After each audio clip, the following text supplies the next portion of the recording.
பெரிய பாக்கியசாலிகளுக்குத்தான், ஆசீர்வதிக்கப்பட்ட ஆத்மாக்களுக்கு தான், இன்னும் சொல்ல போனா வருவிக்க இறைவனால் வருவிக்க உற்ற ஆத்மாக்களுக்கு மட்டும்தான் இறைவன் இந்த செவி செல்வத்தை கொடுத்து நல்ல விஷயத்தை கேளுன்னு சொல்லி இந்த பாக்கியத்தை கொடுப்பார்.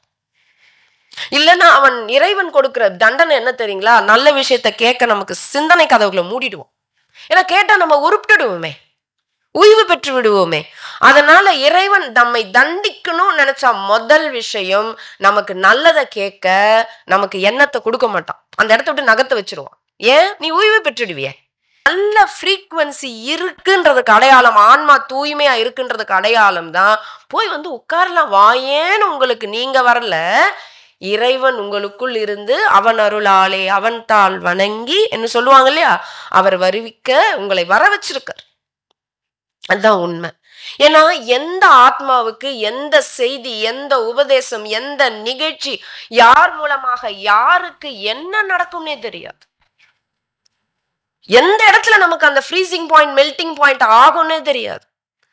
பட்டினத்தடிகளுக்கு ஒரே ஒரு உபதேசம் தான், காதருந்த ஊசியும் வாராது கான் கடை வழிக்கே என்கிற அந்த ஓலையில இருந்த ஒரு வாசகம் அவருக்கு திருவாசகமாக மாறி அவர் லைஃபே கம்ப்ளீட் சேஞ்ச் பண்ணுச்சு.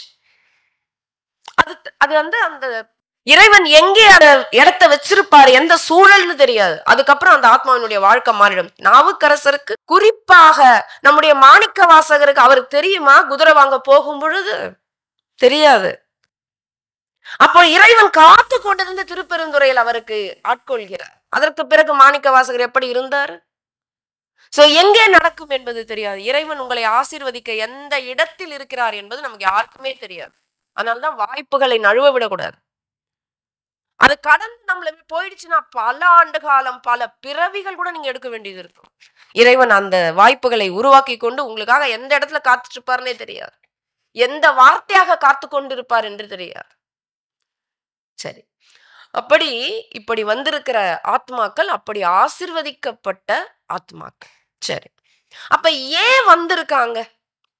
இதுக்காக அவங்களாம் ஆசீர்வதிக்கப்பட்ட ஆத்மாக்கள் அப்படின்னா இது என்ன அப்படின்னு கேட்டா சத் சங்கம் தெரியும் இல்லையா? சத் சங்கங்கள். இது சத் சங்கங்கள்னா என்ன? சத்தியத்தை பேசுகின்ற சங்கங்கள் சங்கமிக்கிறாங்க.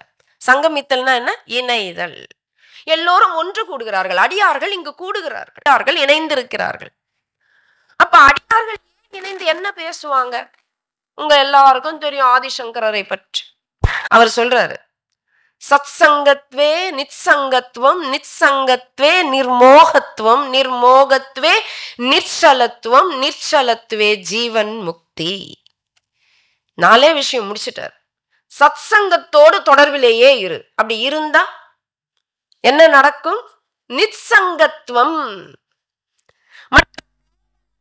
விஷயங்களில் இருந்து உன் மனம் விடுபட்டு விடும். இது பெரிய விஷயம். நம்ம அது வரைக்கும் நமக்கு தெரியாது என்னென்னலாம் நம்மளை குழப்பம், மனசலனப்படுத்தும். இதெல்லாம் தேவையான மூட்டை கட்டிட்டு உள்ள வச்சு ஒரே விஷயம். சத்சங்கம் என்பது ஒரு பெரிய வார்த்தைனாலும் ஒரு குரு தொடர்பு தான். ஒரு மகாகவி பாரதியார் அவர்களை மாற்றிய ஒரு சம்பவம் உங்களுக்கு நான் சொல்லி ஆகணும். அவருடைய வாழ்க்கையில இருக்கு. அவருடைய வாழ்க்கை வரலாறு அவரே எழுதியிருக்காரு. மகாகவி தன்னுடைய வாழ்க்கை வரலாறை அவர் கவிதை வடிவத்தில் எழுதியிருக்கிறார். மகாகவி பாரதியாரின் கவிதைகள்ல அது இருக்கு. அப்படி அவர் ஒரு முறை புதுச்சேரியில தான் அவருக்கு லைஃப் சேஞ்ச் ஆகுது. அது வரைக்கும் மகாகவி ஒரு போயிட், ஒரு கவிஞர், ஒரு ஆன்மீக ஞானி என்பது எத்தனை பேருக்கு தெரியும் என்பது தெரியாது. கண்ணன் பாட்டு படிச்சு பாருங்க, பரசிவ வெள்ளம் படித்து பாருங்கள். அவருடைய பக்தி பாடல்களை விட கண்ணன் பாட்டுல வேற வேற நிலைக்கு நம்மை கொண்டுச்சு. இப்ப ஐயா போய் புதுச்சேரியில இருந்தாருன்றது உங்களுக்கு தெரியும். அப்ப புதுச்சேரியில இருக்கும்போது தான் அவருடைய வாழ்க்கை மாறுது. ஏன்னா சாதுக்களோட அவருக்கு தொடர்பு வருது. அரவிந்தரை சந்தித்தது கூட அங்கதான். அப்ப ஒரு முறை அவர் மொழிபெயர்ப்பு பண்ணிட்டு இருக்காரு. அவருக்கு வேலை இல்லை, அவர் கவிதை எழுதக்கூடாது, எந்த பத்திரிகையிலையும் ஆசிரியர் இருக்கக்கூடாது, பேன் பண்றாங்க இல்லையா? அப்ப அவருக்கு வயிற்று பழப்புக்கு என்ன பண்றாரு? சில நூல்களை படியெடுக்கிற வேலை பண்றாரு. பாருங்க எவ்வளவு பெரிய கவிஞருக்கு என்ன வேலை? யாரோ எழுதிய நூல்களை படியெடுக்கிற வேலை. அப்ப அந்த படி எடுத்து கொண்டிருக்கிறார். அப்பொழுது அந்த பகுதியில ஒரு குள்ளச்சாமின்னு ஒரு குரு இருக்கார். இந்த ஒரு பாருங்க, மகாகவியை மாற்றிய ஒரு இடம் உங்களும் மாற்றும். படி எடுத்துட்டு இருக்காரு. குருவின் பார்வை சீடனாகிய மகாகவி பாரதியின் மீது விழுகிறது. மகாகவியும் மிகச்சிறந்த ஆன்மீக ஞானிதான். ஆனா அந்த தூண்டல் வேணும் இல்லையா? இப்ப மகாகவி அப்படி அவரை பாக்குறாரு. அவர் அப்படி நடந்து வேணும்னே தான் இவர் பார்க்க கிராஸ் பண்றாரு. இப்ப மகாகவிக்கு உள்ளூர ஒரு ஏதோ குருவும் சீடனும் சந்திக்கிற இடம் அப்படி இருக்கும். உள்ளூர ஏதோ ஒரு உணர்வு அவரை பின்தொடர்ந்து போறார். பின்தொடர்ந்து போகும்போது அவர் ஒரு ஞானின்னு தெரியுது. அவர் சாதாரண ஏதோ பிச்சைக்காரர் போல இருக்காரு. இந்த பசங்கள்லாம் இப்படி ஒரு கிண்டல் அடிச்சிட்டு இருக்காங்களே, இல்லையே இவர் ஒரு மகா ஞானியாக இருக்காருன்னு எல்லாமே மகாகவிக்கு தெரியுது. இப்படி தொடர்ந்து அவரை பார்த்துக்கிட்டே இருக்காரு. ஒரு நாள் என்ன பண்றாரு, தன் சீடனுக்கு பெரிய உபதேசம் செய்ய வேண்டி அந்த குள்ளச்சாமி ஒரு பெரிய கோணி மூட்டை, அந்த கோணி மூட்டையில எங்கெங்க இருக்கிற அந்த குப்பை என்னென்ன இருக்கோ அந்த குப்பை எல்லாம் தூக்கி தூக்கி தூக்கி பெரிய பாறாங்கல்லு, கருங்கல்லு, இன்னும் என்னெல்லாம் இருக்கோ அதெல்லாம் தூக்கி தூக்க முடியாம தோல்ல சுமந்துக்கிட்டு அப்படியே நடந்து வராரு. பின்னாடி அந்த அந்த புதுச்சேரியில் இருக்கிற பிள்ளைகள் எல்லாம், குழந்தைகள் எல்லாம் அவரை கேலியும் கிண்டலும் செய்துக்கிட்டு கல்லால் அடிச்சிட்டு வராங்க. மகாகவிக்கு வலிக்குது. இவர் என்ன சித்தன், இவன் ஒரு பித்தன் போல நடந்து கொள்கிறாரே, ஏன் இப்படி நடந்துக்கிறாருன்னு போய், ஐயா ஏன் அப்படி பண்றீங்க? பிள்ளைகள் உங்களை இப்படி கேலியும் கிண்டலும், மற்றவர்களும் கேலியும் கிண்டலும் செய்கிறார்கள், எவ்வளவு பெரிய ஞானியா, நீங்க ஏன் அப்படி நடந்துக்கிறீங்க? என்ன நடந்துகிட்ட? இந்த தேவையில்லாத குப்பைகளையும் இந்த கல்லையும் தூக்கிக்கிட்டு இப்படி தூக்க முடியாம தூக்கிட்டு வலிய சுமந்துக்கிட்டு போறீங்களே, எதுக்கு ஏன் அப்படி பண்றீங்க?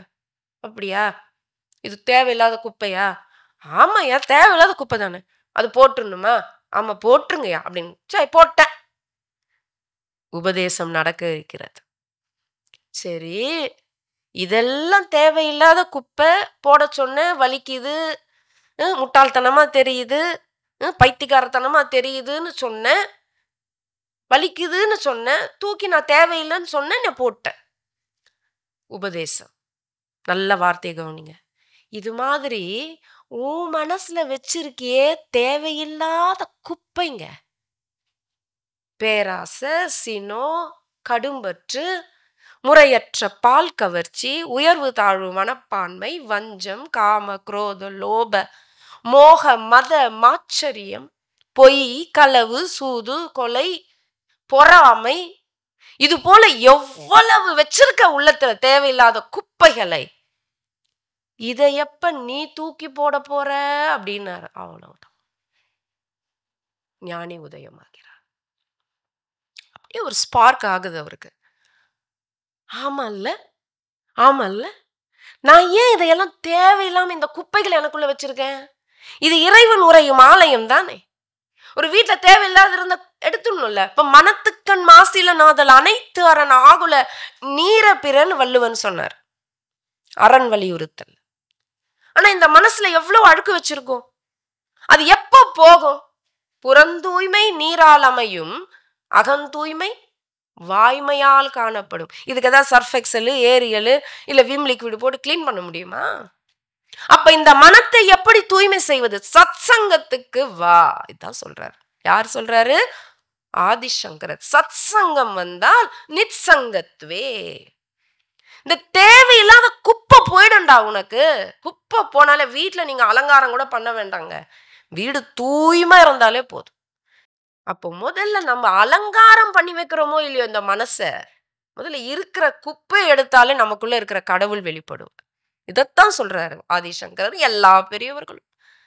அதுதான் சத்சங்க தொடர்பு. பாரம் போயிடும், தேவையில்லாத பாரம் போயிடும். போயிட்டாலே போதும், நமக்குள்ள இருக்கிற அந்த அவ்வளவு அழகான அந்த நமக்குள்ள இருக்கிற அந்த அறிவு பிரகாசமா தெரியும். அப்ப சத் சங்கத்வே நிச்சங்கத்துவம், நிச்சங்கத்வே. சரி, இந்த தேவையில்லாத பாரம் எல்லாம் என்னை விட்டு போயிடுச்சு. அப்ப என்ன? நிர்மோகத்துவம். ஆசை இருக்காது. கண்ட விஷயங்களை பேசாம இருந்தாலும் ஆசை இருக்காது. நமக்கு ஆசை எப்ப வருது? எதெல்லாம் பார்த்து ஆசை. இப்ப நிர்மோகத்துவம். நம்மளுடைய மதிப்பு எங்க இருக்கு தெரியுங்களா? எதுக்கும் ஆசைப்படக்கூடாது. அது பிள்ளைகளா இருக்கட்டும், எதுவா இருக்கட்டும், ஆசை இருக்கக்கூடாது. அன்பு இருக்கலாம், அன்பு இருக்கலாம். ஆசை என்னவாகும் தெரியுமா? பாசமா மாறும். பாசம் என்னவா மாறும்? பற்றா மாறும். பற்று என்னவா மாறும்? எதிர்பார்ப்பா மாறும். எதிர்பார்ப்பு என்னவா மாறும்? ஏமாற்றமா மாறும். ஏமாற்றம் என்னவா மாறும்? கோபமா மாறும். கோபம் என்னவா மாறும்? சுய பச்சாதாபமா மாறும். சுய பச்சாதாபம் என்னவா மாறும்? கவலையா மாறும். மொத்தம் அழிந்து விடும். இது தேவையா நமக்கு? இது தேவையில்லை. அப்போ சத் சங்கத்வே நிச்சங்கத்துவம், நிச்சங்கத்வே நிர்மோகத்துவம், நிர்மோகத்வே நிர்ச்சலத்துவம். நிர்ச்சலத்துவம்னா மனசு சலனமே இருக்காது, அமைதியா. அமைதியான மனதை விட ஆண்டவன் கொடுக்கக்கூடிய வரம் இந்த உலகத்துல இல்லை. என்ன தெரியுங்களா? அமைதியான மனம் ஆன்மீகத்துல இருக்கவங்களுக்கு தெரியும். அமைதியான மனம்தான் ஆண்டவன் உறையும் ஆலயம் இல்ல, ஆண்டவனே அதுதான். நமக்குள்ள ஆண்டவன் என்னவா இருக்காரு? நமக்குள்ளதானே இருக்காரு. எல்லாரும் ஒத்துக்கிறீங்களா? எங்கும் நிறைவாக இருக்கின்றார் கடவுள் என்பீர். அப்ப எங்கும் நிறைவாக இருக்கிற கடவுள் இங்க இல்லையா? இங்க இல்லையா?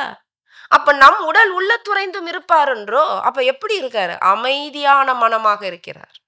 நீ அமைதியா இருந்து பாரு. Be still and know that I am God ன்னார். நீ அலைவற்றிரு, நீ அமைதியா இருப்பாரு, நீ தாண்டா கடவுள். அப்ப அந்த நிச்சலத்துவம் வரும் பொழுது ஜீவன் முக்தி. அவ்வளவுதான், ஜீவன் முக்தி அடைஞ்சு வேலை முடிஞ்சிருச்சுன்னு 4 ஸ்டெப்ஸ் தான். ரொம்ப பெருசாலாம் ஆதிசங்கர சொல்ற. சத் சங்கத்வே நிச்சங்கத்துவம், நிச்சங்கத்வே நிர்மோகத்துவம், நிர்மோகத்வே நிர்ச்சலத்துவம், நிர்ச்சலத்துவம் ஜீவன் முக்தி. இது எவ்வளோ பெருசா, நம்ம வந்த வேலையை முடிக்கணும் இல்லையா? அப்ப எதுக்கு இந்த சத் சங்கம் எல்லாம் போட்டாங்க? ஏன்னு போடல, நீங்க எல்லாரும் ஜீவன் முக்தி அடையும். ஐயோ முக்தி அடையிறதா? இப்ப எங்களுக்கு வேண்டாங்க. அவ்வளவு ஈஸியா? அவ்வளவு ஈஸியா? லேசா நிச்சங்கத்துவம் அடைவது, அதுக்கு அவ்வளவு அடி அடின்னு அடிப்பார் இறைவன். ஆசை இல்லாம இருக்கிறது அவ்வளவு பெரிய விஷயமா? அவ்வளவு சின்ன விஷயமா உங்களுக்கு? மனம் சலனமற்று இருப்பது என்ன அவ்வளவு பெரிய விஷயமா? 81 வயசுல சோதிச்சாருங்க அப்பர் சுவாமிகளை. 81 வயசுல சோதிச்சாருங்க. இறைவனுக்கு ஏதாவது இருக்கா? அப்போ போய் அரம்பையர் போன்ற பெண்களை அவர் பாட்டு உழவார பண்ணிட்டு இருக்காரு. சோதிக்கிறதுக்கு ஒரு வயசு வேணாமா? ஆளு வேணாமா? அது கூட அவர் இளம் வயதிலேயே அவங்க அக்கா எப்படி, அம்மா எப்படி, அப்பா எப்படி, எந்த மாதிரி குடும்பம், என்ன மாதிரி அக்கா கிட்ட வளர்ந்தவர் திலகவதியார். அந்த புள்ளைய போய் திருமணம் பண்ணிக்காம இருந்த அந்த குழந்தைய போய் சோதிக்கிறார் 81 வயசுல. அவ்வளவு லேஸ் இல்ல. அப்படிப்பட்ட சுந்தரரே மனம் அப்படி லைட்டா தான் பார்த்தாரு, ரொம்ப ஒண்ணும் பார்க்கல. அந்த கமலினி அணிந்திதை வேணும்னே அவங்க சூழ்ச்சிதான். ஒய்ஃப் ஹஸ்பண்ட பேசி வச்சுட்டு பண்ணாங்க. ஒய்ஃப் ஹஸ்பண்ட பேசி வச்சுட்டம்மா, நானும் சோலைக்கு வருவேன், அவனையும் கூட்டு வரேன், அவன் சுந்தரத்தவன் தமிழால பாடுறத நான் கேட்கணும், அதுக்கு ஒரு காரணம் வேணும், நீ உன் 2 ஃப்ரெண்ட்ஸுங்களோட அங்க வா. அவன் மன சலனம் பண்ற மாதிரி நான் பண்றேன். ரொம்பலாம் பார்த்தாரா? வரலாறு தெரியும் இல்லையா? லைட்டா தாங்க பார்த்தாரு. பார்த்துட்டு உஷாராயிட்டாருங்க. உஷாராயிட்டு ஒண்ணும் தெரியாத மாதிரி அவர் அந்த திருநீர் வட்டில எடுத்துட்டு வந்து இறைவன்ட்ட கொடுத்தாரு. சுந்தரா, சோலையில என்ன நடந்தது? இவர் என்ன சொல்றாரு? பூ பறித்தான். அந்த பூ மட்டும்தான் பறிச்சியா? பூ மட்டும்தான் பறிச்சியான்னாரு. அவங்களுக்கு தெரியாம ஒரு விஷயம் நடக்குமா? சுந்தரரையே ஆட்டி படைச்சவருங்க அவரு. அப்ப இதெல்லாம் சாதாரணம் கிடையாது. ஆனால் தொடர்ந்து தொடர்ந்து தொடர்ந்து நீங்கள் வர வர வர நம்ம வந்த வேலை என்னன்னு தெரியும். எல்லா இடத்துலயும் மக்கள் எதையோ நோக்கி ஓடிட்டே இருக்காங்க. அது என்ன? பொருளற்ற வாழ்க்கை. இந்த மக்கள் எதை தேடி ஓடுகிறார்கள்? ஏன் ஓடுறாங்க? எதுக்கு ஓடுறாங்க? கடைசியில முடிக்கும் போது என்னவாகிறாங்க? இதை சொல்றதுக்கு முன்னாடி நீங்க இந்த புத்தகம் படிச்சிருக்கீங்கன்னா கையை உயர்த்துங்க. த Monk who sold his Ferrari. இந்த புத்தகம் கேள்விப்பட்டிருக்கீங்களா? மிக பிரபலமான ஆன்மீக புத்தகம். பல பேருடைய வாழ்க்கையை மாத்திச்சு. தமிழ்ல பொக்கிஷத்தை விற்ற துறவி. பல பேரினுடைய வாழ்க்கையை மாற்றிய புத்தகம். ராபின் வர்மா என்ற ஒரு மேல்நாட்டு ஞானி எழுதுனது. எழுத்தாளர் இல்ல, ஞானிக்கும் எழுத்தாளருக்கும் வித்தியாசம் இருக்கு. ஒரு 2 நிமிஷத்துல முடிக்கிற அந்த கதையை. அது ஒரு பெரிய புத்தகம். அவர் எப்படி ஞானியா மாறினார் அப்படின்னா, அந்த நாட்டை சார்ந்தவர். பெரிய அட்வொகேட், வழக்கறிஞர். சாதாரணமாகவே பெரிய வழக்கறிஞர் இந்தியாவில் இருந்தா கூட அவங்க கோடீஸ்வரர்களா இருப்பாங்க. இந்தியாவிலே இருக்காங்க. ஆனால் அவர் அந்த நாட்டுல இருக்கிற ஒரு வழக்கறிஞர், பிரபலமான வழக்கறிஞர். அவர் ஒரு வழக்கை எடுக்கிறாருன்னா அப்படி.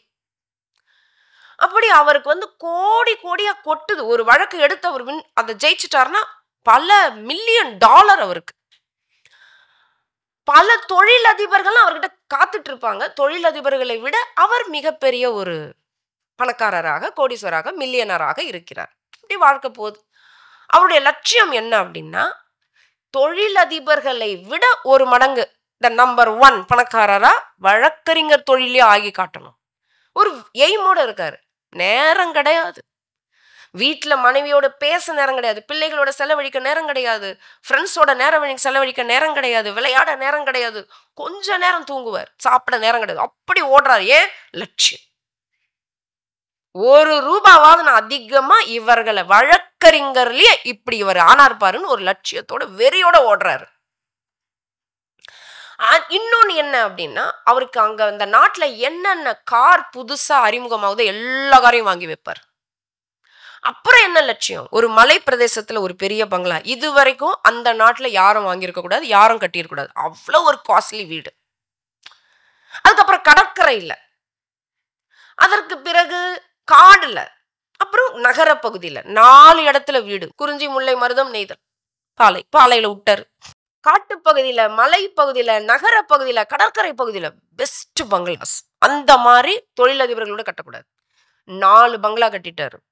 இருக்கிற எந்த காஸ்ட்லி கார் வந்தாலும் முதல்ல அவர் தான் வாங்குவார். அப்படி ஒரு எய்மோட வாழறாரு. அப்படி எல்லாரும் வியக்குறாங்க. என்னப்பா இது, அவ்வளவு நுணுக்கம், அறிவு. சரி, நல்லாதான் போகுது. பொருள் வாழ்க்கையில சரியா போற. இப்ப அவர் எப்படி ஞானி ஆனார்னு சொன்னால அவர் தான் ராபின் வர்மா. இப்போ ஒரு நாள் அவர் வழக்கு ஆடிட்டே இருக்காரு. பெரிய வழக்கு. அதை ஜெயிச்சாருன்னா எத்தனையோ மில்லியன் டாலர் அவருக்கு பணம் வருது. அதனால அவர் அவ்வளவு ஸ்ரத்தையோட வழக்காடிட்டு இருக்காரு. பெரிய கேஸு.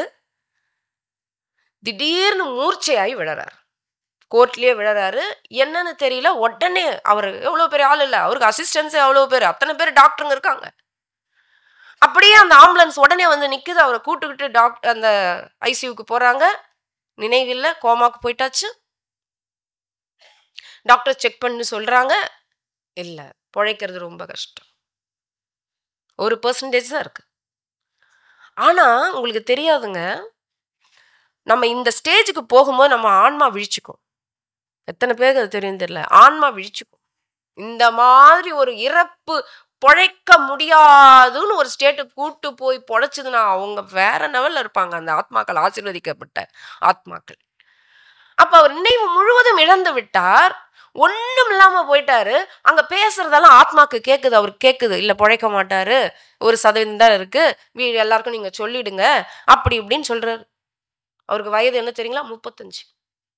அதுக்குள்ள இவ்வளவு சாதனை பண்ணிட்டாரு. ஆனா இதையெல்லாம் சொல்பவர் யாருன்னு கேட்டா அவருடைய ஃப்ரெண்டு சொல்றாரு. அந்த கதையில வரும். இதெல்லாம் சொல்றவர் அவர் ஃப்ரெண்டு தான். இந்த கதை இதை முன்னுரை எழுதியிருக்காரு. அவர் இதெல்லாம் சொல்லல. ராபின் வர்மா இதெல்லாம் சொல்லல. அவர் ஃப்ரெண்டு, டியரஸ்ட் ஃப்ரெண்ட், வழக்கறிஞர்கள் அவருக்கு அசிஸ்டண்டா இருந்தவர். அவர் சொல்றாரு இதெல்லாம். 35 வயசுலயே 55, 60 வயதிற்குரிய தோற்றம் வந்துச்சு. ஏன்? உழைப்பு. உறக்கம் கிடையாது, உணவு கிடையாது. அப்போ இவருடைய ஆன்மா நினைக்குதான். இதுக்கப்புறம் அவர் இவர் ஃப்ரெண்டு கிட்ட சொன்னது. அப்ப ஆன்மா நினைக்குதான், முடிஞ்சிருச்சா, அவ்வளவுதான் நான் என் வாழ்க்கை, இதுதான் நான் வாழ்க்கை, என்ன நான் வாழ்ந்தேன், எதுக்கு ஓடுனேன், என்ன பண்ண, 4 வீடு வாங்கினேனே, இந்த நாட்டுல இந்த வெளியாகிற எல்லா காரியம் வாங்கினேனே, என்னென்ன எங்கெங்க எதெல்லாம் காசுல எல்லாத்தையும் வச்சிருக்கேனே, இது எதுவுமே என்ன காப்பாத்தலையே. இவ்வளவு பெரிய அசிஸ்டன்ஸ், இவ்வளவு டாக்டர்ஸ் இருக்காங்க, இவ்வளவு பெரிய அரசியல் பலம், அதிகார பலம், அறிவு பலம், ஆட்சி பலம் எல்லாம் இருக்கு. எது நினைக்குது? கோமால அவரு பிழைக்க முடியாதுன்ற போது உள்ள இருந்து பேசுது பாருங்க, அது சொல்லுதான், முடிஞ்சிருச்சா, அவன் வாழ்க்கை முடிஞ்சிருச்சா, இவ்வளவுதானா. இவன் ஆட்கொள்றதுக்கு பண்ணிருக்காரு. யாரெல்லாம் இவங்க லண்டன்ல கூட ஆட்கொள்வாரா? அப்போ அந்த குரு சரியாக அவரை ஆட்கொள்ற தருணம் வந்துருச்சு. பொழைச்சிட்டாருங்க. அவரு பொழைச்சுக்கிட்டாரு. பொழைச்சு வந்தவன உடனே வக்கீலுக்கு ஓடினாருன்னு நினைக்கிறீங்களா? அப்பாடா அப்படின்னு போல. கொஸ்டின்ஸ். என்ன பண்ணாரு தெரியுங்களா? எல்லா சொத்தையும் வித்துட்டாரு. அவருக்கு என்ன, அப்பதான் அவர் அந்த ஃபெராரி கார் வாங்குறாரு. த Monk who sold his Ferrari தான் அந்த புத்தகம். ஃபெராரி கார் அப்பதான் வாங்கியிருக்காரு. அதை விற்கிறாரு. எல்லாம் எல்லாம் வித்துட்டு எங்க போனாரு தெரியுங்களா? இந்தியாவுக்கு போனாரு. அவருக்கு அந்த ஞானத்தை தேடி எங்க போனாரு? இந்தியா இமயமலைக்கு போறாரு. போய் ஒவ்வொரு ஞானிகளாக சந்திக்கிறார், ஒவ்வொரு குருமார்களா சந்திக்கிறாரு. எதுக்கு வாழ்க்கைன்னு கேட்கிறாரு. ஏன் இவ்வளவு சம்பாதிச்சேன், இவ்வளவு வீடு கட்டினேன், இவ்வளவு காரு அது இதுன்னு வாங்கினேன், எதுவுமே என்ன காப்பாத்தலையா? அப்ப அதுதான் லைஃபா? இப்படி நான் செத்து போறதுக்கு தான் லைஃபா? அப்ப அடுத்து என்னன்னு பாருங்க. விழிப்புற்ற ஆத்மாக்களுக்கு தான் இந்த கேள்வி வரும். இல்லைன்னு வச்சுக்கோ, பொழைச்சுத்துறா எப்பா இன்னும் ஜாலியா இருக்கலாம்னு எடுத்துக்கல அவரு. உடனே அந்த கேள்விகளை அடுக்கி கொண்டே அவர் இதை கடந்து என்ன இருக்கு, இந்த பொருளை கடந்து என்ன இருக்கு, என்ன இருக்கு, என்ன இருக்குன்னு சொல்லி இமயம் எங்க வந்தாரு? அந்த நாட்டை சார்ந்தவர்கள். நம் பெருமை நம்ம மாணிக்கவாசகர் சொல்லுவார், தன் பெருமை தானறியா தன்மையன். இறைவன் இல்ல, நம்மதான். நமக்கு தான் நம்ம பெருமை தெரியல. எங்கிருப்பவர்கள் எதை தேடி வந்தாங்க? இந்தியாவை தேடி வருகிறார்கள். குருமார்களை தேடுகிறார். அதற்கு பிறகு சரியாக ஒரு குரு அமைகிறார். அவரை பல ஆண்டு காலம் குகையில் தவம் இருக்க வைக்கிறார். அதற்கு பிறகு 30 ஆண்டுகள் கழித்து மீண்டும் தன் நாட்டிற்கு சென்று தன் நண்பனை சந்திக்கிறார். தன் நண்பனுக்கு இவர் அடையாளம் தெரியல. ஏன்னா 35 வயசுல 60 வயசு தாத்தா மாதிரி காட்சி கொடுத்த இவர் வந்தது 60 வயது 20 வயது இளைஞனாக காட்சி கொடுக்கிறார். அடையாளம் தெரியல. அப்ப என்னன்னு உனக்கு ரகசியம் தெரியணுமான்னு சொல்லி இவர் அந்த கொள்கையை அந்த நாட்டுல பரப்பினார். அவர் எழுதிய புத்தகம் தான் பொக்கிஷத்தை விற்ற துறவி. அருளும் பொருளும் தெரிஞ்சிருச்சா? இதேதாங்க பட்டினத்தடிகள் நம்ம தமிழ்நாட்டுல பண்ணார். இதேதான் பட்டினத்தடிகளுக்கு தமிழ்நாட்டில், இதேதான் அவருடைய சீடர் பத்ரகிரியாருக்கு நடந்தது. சரி, என்னன்னு தெரியும் இல்லையா? பட்டினத்தடிகளுக்கு என்ன நடந்தது? பத்ரகிரியார் அரசன். இவர் அரசனுக்கு வட இந்தியாவில் இருந்தவர். இவர் தமிழகத்துல 2 பேருமே பெரிய பணக்காரர்கள். அது எதை உடனே நீங்க கேட்கலாம், அப்ப இதை கேட்டு நாங்களாம் உதறி தள்ளணுமா? அவ்வை சொன்னதை சொல்லிட்டு நான் போறேன். அப்படி எங்கேயாவது சொல்லுவாங்களா? அவ்வை சொல்றா, நம்முடைய தமிழர்களினுடைய மரபு 4 அர்த்தங்கள் இருக்கு, 4 விஷயங்கள்: அறம், பொருள், இன்பம், வீடு பேறு. இதுதான் திருக்குறள்.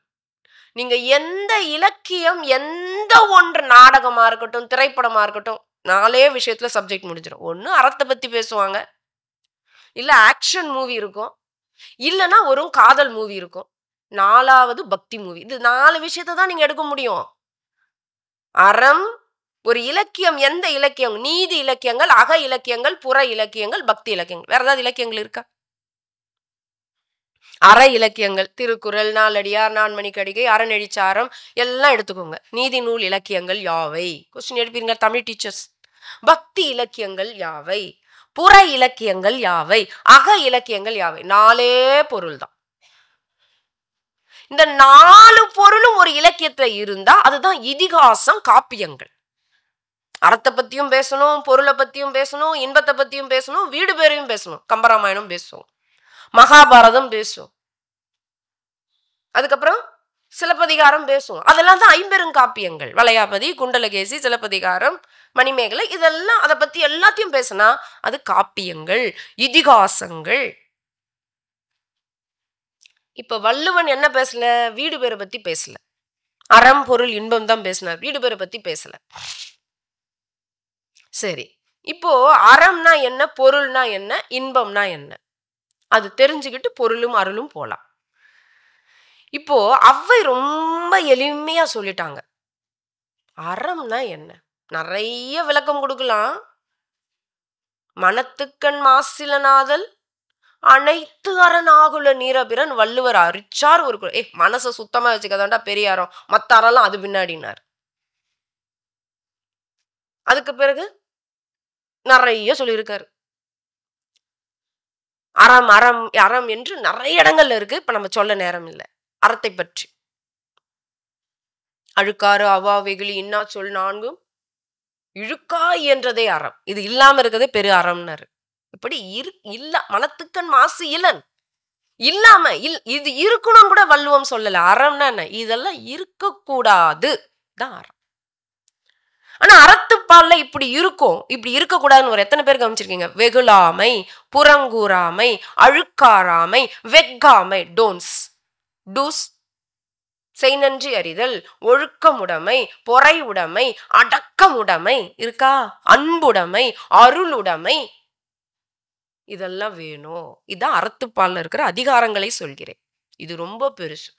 அவை ரொம்ப ஈஸியா அறம்னா என்னன்னு ஒரு பாட்டு எழுதி வச்சிருக்காங்க. ஈதல் அறம். அறம்னா என்ன? ஈதல் அறம். ஒரே வரி, ஒரே வார்த்தை முடிச்சிட்டாங்க. அறம்னா என்ன? ஈதல்.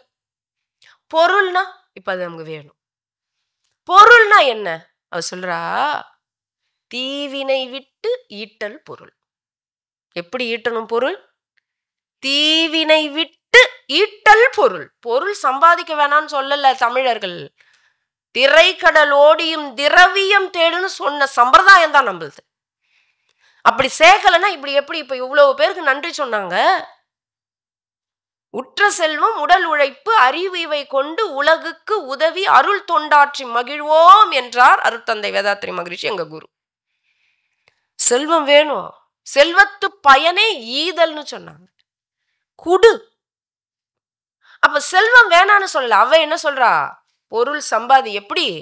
தீவினை விட்டு பணம் சம்பாதிக்கணும், நான் எதுக்கும் தயங்க மாட்டேன்னு சொல்றதால தான் இன்னைக்கு நாட்டுல நிம்மதி இல்லை, அமைதி இல்லை, வீட்லயும் இல்லை, சமுதாயத்திலும் இல்லை, எங்கேயும் இல்லை. குற்றங்கள். பணத்துக்காக என்ன வேணாலும் பண்ணுவேன், யோசனையே நம்பிப்பா. நேற்று கூட ஒரு விஷயம் சொன்னாங்க, மலேசியாவில் ஒரு சம்பவம் நடந்தது. சொந்த ஒரு தோழியை ஒரு பெண் இங்கேதான் நடந்ததுன்னு சொன்னாங்க.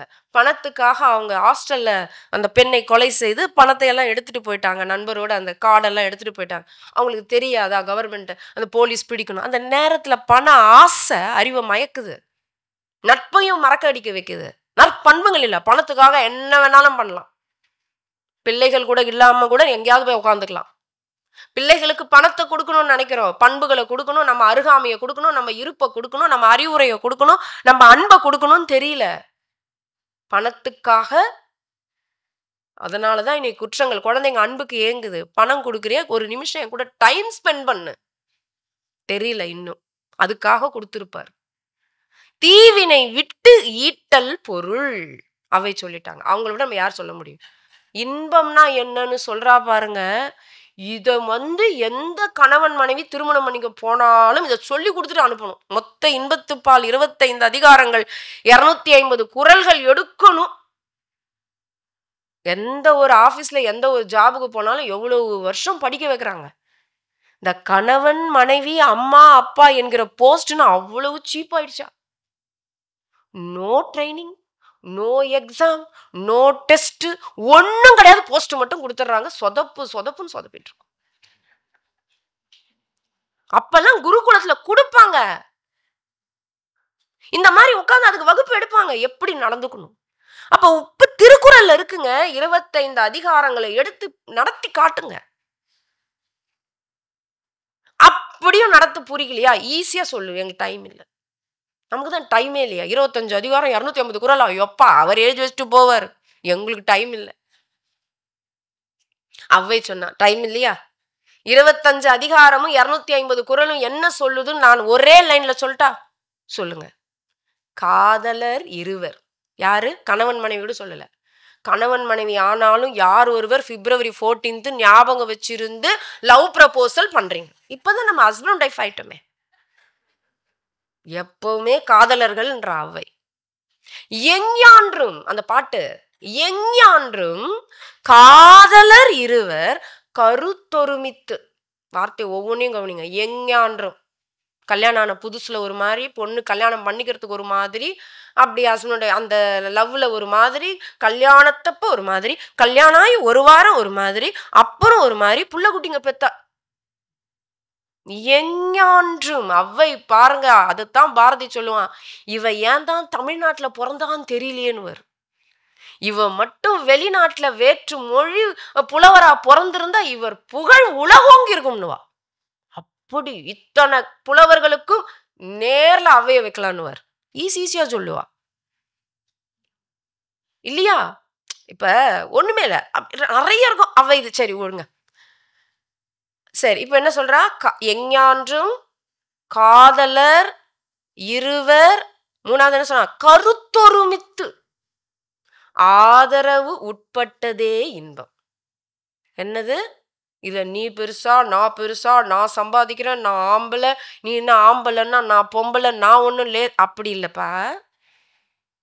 2 பேர்ல இது பெருசு சின்னதெல்லாம் கிடையாது. காதலர் இருவர் கருத்தொருமித்து, 2 பேரும் ஒருத்தர் ஒருத்தர் கருத்து ஒருமித்து. ஒரு இடத்துல அவருக்கு விட்டு கொடுக்கணும், ஒரு இடத்துல இவங்களுக்கு விட்டு கொடுக்கணும். எந்த இடத்துல யார் எப்ப விட்டு கொடுக்கணும்னு இருக்கணும். ஒருத்தரே விட்டு கொடுத்துன்னு கூடாது. இருவரும் ஒருவருக்கு ஒருவர் விட்டு கொடுக்கணும். பாருங்க, யாருன்னே சொல்லல அவை. காதலர் இருவர் கருத்தொருமித்து, இது ரொம்ப பிடிக்கும். ஆதரவு உட்பட்டதே, ஆதிக்கம் செலுத்துவதே, ஒருவர் மீது ஒருவர் ஆளுமையை காட்டுவதே. இப்படியா சொன்னா? ஆதரவா இருங்கப்பா, ஆதரவா இருங்க. இறைவன் உனக்கு கொடுத்த பொக்கிஷம். அதுக்கு பேர என்ன? வாழ்க்கை துணை. வாழ்க்கை துணை யாருன்னு சொன்னாரா? ஆணுக்கு பெண், கணவனுக்கு மனைவி வாழ்க்கை துணை.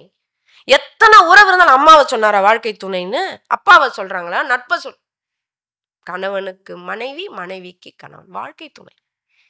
தமிழ்ல மட்டும்தான் இப்படிலாம் வார்த்தைகள் இருக்கு. நம்ம இப்படிலாம் சண்டை போட்டுக்கிட்டா வேற யாருங்க நமக்கு புரிய வைப்பா? அதுக்கு இந்த மேல எந்த மொழியிலும் எப்படி கிடையாது. வாழ்க்கை துணை. காதலர் இருவர் எஞ்ஞான்றும் கருத்தொருமித்து ஆதரவு உட்பட்டது. எனக்கு என்னமோ அவைய பார்த்து இந்த வார்த்தையில நான் மயங்கிட்டேன். இது இன்னும் எந்தக்கும் தெரியலையே. ஒருவருக்கொருவர் ஆதரவா இருக்கிறது தான் இன்பம். அதான் இல்லற வாழ்க்கைன்னா. ஆனா ஆதரவா இருக்கோமா? நான் பெருசா, நான் ஐயோ ஏன் தான் கல்யாணம் பண்ணிக்கணும்னே தெரியல, நான் கல்யாணம் பண்ணிக்காமே இருந்திருக்கலாம், உன்னை நான் ஏன், இப்படியே போகும் லைஃப் லாங். அந்த அம்மா சொல்லும், நான் என்ன இங்க கேட்டாங்க அங்க கேட்டாங்க, அவங்க அவன்லாம் தப்பிச்சான் இவரு சொல்லுவார்,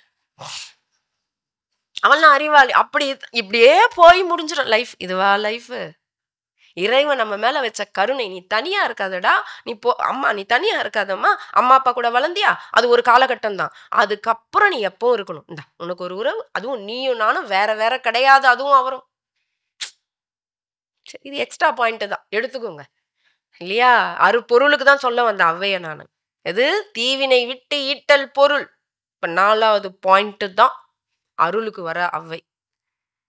ஈதல் அறம், தீவினை விட்டு ஈட்டல். நான் எப்ப கேட்டாலும் தமிழர்கள் இதெல்லாம் ஞாபகம் வச்சுன்னு சொல்லணும்.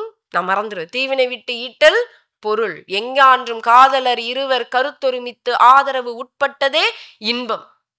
வீடு பேருக்கு விளக்கம் கொடுக்குறாங்க. அப்படியே எடுத்துட்டு போங்க. என்ன சொல்றா? அப்ப வீடு பேருனா என்னமா? பரனை நினைந்து. பரன்ற இறைவன். இறைவனை நினைந்து இம்மூன்றையும் விடுதலே வீடு பேரும்.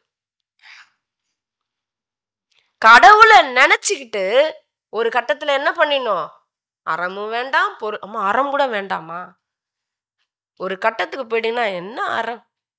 அறமாகவே அவர்கள் வாழ்வார்கள். எந்த சன்னியாசி போய் எங்க போய் கொடுக்கிறாரு? அதுல வள்ளல் பெருமானார் வேறுபட்டு சத்திய தர்மசாலையை உருவாக்கினார். இப்படிலாம் நம்ம இருக்க முடியாது, துறவியா இருந்து 4 பேருக்கு சோறு போடணும்னு போட்டார். அதுக்கப்புறம் அதுல இருந்து கூட ஐயா போய் சித்தி வளாகத்துல உட்காந்துட்டார். அப்ப அந்த 3ஐயும் விடுதலே வீடு பேரு. இதுதான். இப்ப எது அருள் எது பொருள்னு தெரிஞ்சிருச்சா?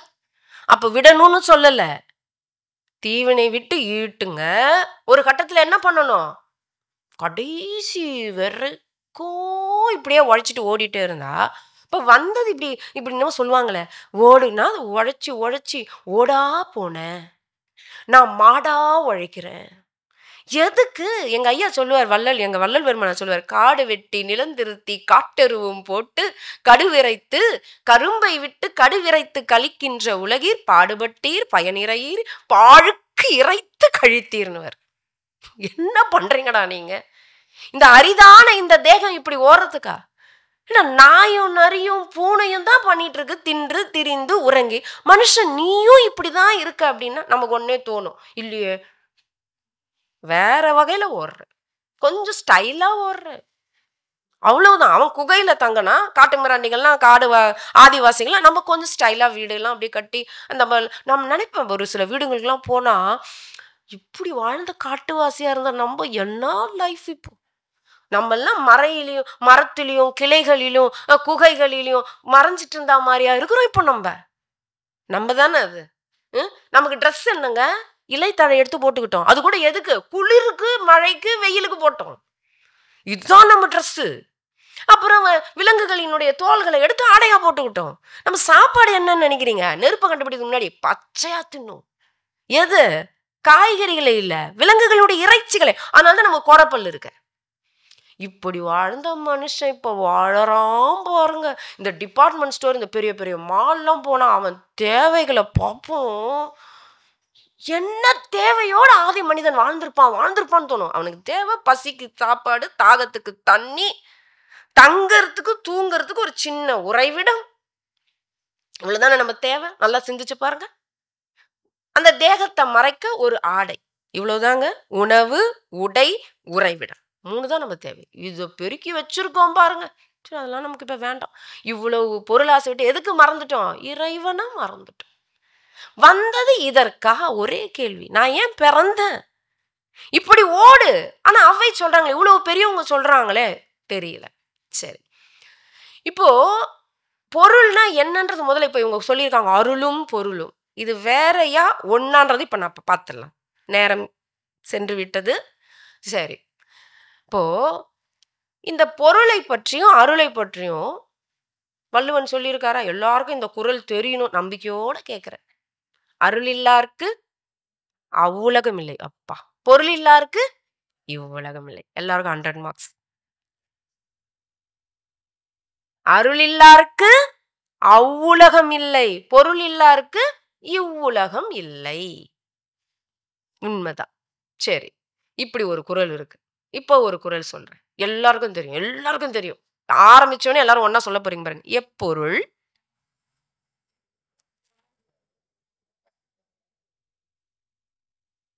அரிதா அறிவா?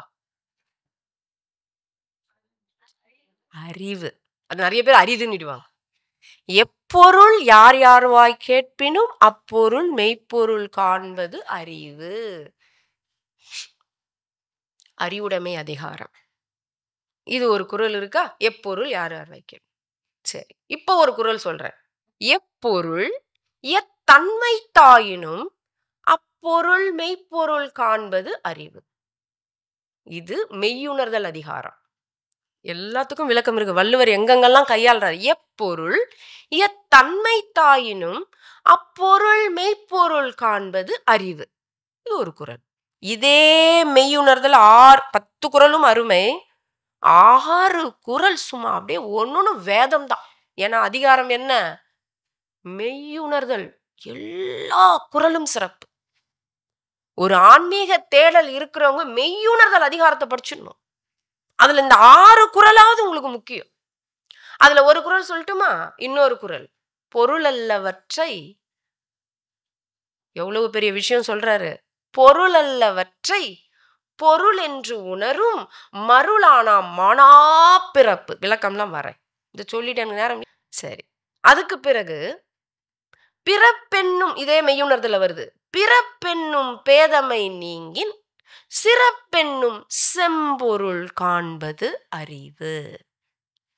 இதுக்கு பிறகு வர குறள் எல்லாம் இந்த அர்த்தத்துல வராது. அதாவது பொருள் வராது, ஆனா பொருளை நோக்கி குறள் வரும். ஐயுணர்வு எய்திய கண்ணும் பயனின்றே மெய்யுணர்வு இல்லாதவர்க்கு,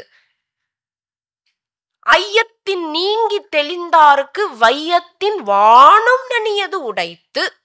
எனக்கு ரொம்ப பிடிச்ச குறள், உங்களுக்கும் தெரிஞ்சிருக்கணும். சார்புணர்ந்து சார்பு கெட ஒழுகின் மற்றழித்து சார்தரா சார்தரும் நோய். இந்த ஒரு குறள் தெரிஞ்சிச்சுனாலே நம்ம ஞானிதான். பொருள் ஆழம். நான் சொல்றது படிக்கிறது இல்ல, சார்புணர்ந்து சார்பு கெட ஒழுகின் மற்றழித்து சார்தரா சார்தரும் நோய். 6 குறள் சொல்லிட்டேன்னா இது மெய்யுணர்தல். சரி, தனியா வச்சிடலாம். இந்த 3 குறள் அப்படி தனியா வச்சிடலாம். இப்போ 5 குறள் இருக்கு நம்ம கிட்ட. பொருள் பொருள் பொருள்னு வள்ளுவர் சொன்னது இது எல்லாருக்கும் தெரியும். அருள் இல்லாருக்கு அவ்வுலகம் இல்லை, பொருள் இல்லாருக்கு இவ்வுலகம் இல்லை. புரிஞ்சிருச்சு. இப்ப இந்த குறள் வாங்க, எந்த அர்த்தத்துல நம்ம சொல்லுவோம்? எப்பொருள் யார் யார் வாய் கேட்பினும் அப்பொருள் மெய்ப்பொருள் காண்பது அறிவு. எப்ப சொல்லுவோம்? எப்பா என்ன விஷயம் யார்கிட்ட கேட்கறன்னு பார்க்காத, என்ன விஷயம்னு பாரு. இதான் அர்த்தம். ஒரு குழந்தை கூட வந்து சொல்லுது, எப்பொருள் யார் யார் வாய் கேட்பினும் அப்பொருள் மெய். நிறைய அதை மாத்தி மாத்தி விளக்கம் இருக்கு. ஆனா இப்ப நேரம் இல்லை. நீங்க எங்கெங்கெல்லாம் ஸ்டாப் போடுறீங்களோ அந்தந்த எப்பொருள் யார் யார் வாய் கேட்பினும் அப்பொருள் மெய்ப்பொருள் காண்பது அறிவு. இதுக்கு ஒரு அர்த்தம் இருக்கு. எப்பொருள் யார் யார் வாய் கேட்பினும் அப்பொருள் மெய்ப்பொருள் காண்பது அறிவு. வேற விளக்கம். எப்பொருள் யார் யார் வாய் கேட்பினும் அப்பொருள் மெய்ப்பொருள் காண்பது அறிவு. எங்கெல்லாம் நான் ஸ்டாப் போட்டனோ அவ்வளோ அர்த்தம் இந்த ஒரு குறளுக்கு கொடுக்கலாம். நேரம் இல்லை. ஆனா இந்த இடத்துல நீங்க எடுத்துக்கிற பொருள் என்ன? எல்லாருக்கும் தெரிஞ்ச பொருளே போலாம். பா யாரு சொல்றாங்கன்னு பார்க்காத, என்ன சொல்றாங்கன்னு பாரு. அப்ப இந்த இடத்தில் வள்ளுவன் பொருள் என்பதற்கு கையாளும் பொருள் என்ன? அர்த்தம். பொருள் என்பதற்கு நாம ஒரு சொல் பல விளக்கங்கள், பல பொருள். ஒரு சொல் பல பொருள் இருக்கு இல்லையா? இப்போ பொருள் என்பதற்கு பொருள், இதெல்லாம் பொருள். பொருள் என்பதற்கு இன்னொரு பொருள். என்ன பொருள்? இந்த பாடலின் பொருள் எனக்கு விளக்கம் கொடுங்க. இன்னொன்னு, நீ இந்த பூலோகத்துக்கு வந்த பொருள், இந்த வாழ்க்கையை நீ எடுத்து வந்ததற்கான பொருள், நீ இந்த வகுப்பிற்கு வந்ததற்கான பொருள் இருக்கா? பொருள். சரி, இப்போ 3 வள்ளுவன் இன்னொரு இடத்துல போறாரு. இப்ப எப்பொருள் மெய்யுணர்தல் டிஃபரெண்ட் ஆயிடும். இப்ப இந்த இடத்துல அறிவுடைமை அதிகாரத்துல வர்றது எப்பொருள் யார் யார் வாய் கேட்பினும் அப்பொருள் மெய்ப்பொருள் காண்பது அறிவு. மேலோட்டமா பார்த்துட்டோம். இங்க ஆழம் போவாரு வள்ளுவர். எப்பொருள் எத்தன்மை தாயினும் அப்பொருள் மெய்ப்பொருள் காண்பது அறிவு. இதுவும் ஸ்டாப் பட்டன் அங்கங்க போடலாம் நீங்க. எப்பொருள் எத்தன்மை தாயினும், இது பூவு, இது பிளாஸ்கு, இது டேபிள், இது மைக்கு, இது ஸ்டாண்டு, இது சேரு. இப்படியே வாங்க. மரம், செடி, கொடி, பூச்சி, புழு, பறவை, மனிதன். மனிதன்ல எத்தனை வித்தியாசம்? எப்பொருள் மனிதனும் பொருள் தான். உயிர் பொருள், ஜடப்பொருள் வித்தியாசம் இருக்குல்ல. லிவிங் திங், நான் லிவிங் திங் பொருள் தான். அப்போ எப்பொருள் எத்தன்மை தாயினும் வள்ளுவர் சொல்றாரு மெய்யுணர்தல் அதிகாரம். அப்பொருள் மெய்ப்பொருள். என்ன பெரிய ஞானம் கொடுக்கிறாரு. எந்த தன்மை வேணாலும் எடுத்துக்கப்பா, எந்த தன்மை வேணாலும் எடுத்துக்கப்பா, நீ எந்த பொருள் வேணாலும் எடுத்துக்கப்பா, அப்பொருள் மெய்ப்பொருள். ஏன் நீ சொல்ற இதுக்கு மைக்கு இல்ல ஸ்டாண்டு, இது பூவு, இது மனுஷன், இது பூச்சி, இது புழு, இது புறா அப்படி நீ சொல்ற. விஞ்ஞானிகளை கேட்டா எல்லாம் அணுக்களின் கூட்டு. நேரா பதிலுக்கு போயிட்டு நேரா ஆன்சர் போயிடுச்சு. விஞ்ஞானிகள் என்ன சொல்லுவாங்க? ஆல் ஆர் அணுக்கள் கூட்டுப்பா. இதான உண்மை. எந்த பொருளாக இருந்தாலும் அணுக்களின் கூட்டு. அதுதான் விஞ்ஞானின் பேரு. விண்களின் கூட்டு விஞ்ஞானி. அவன் விஞ்ஞான பார்வையோட பார்ப்பான். எவ்வளவு ஆழம்.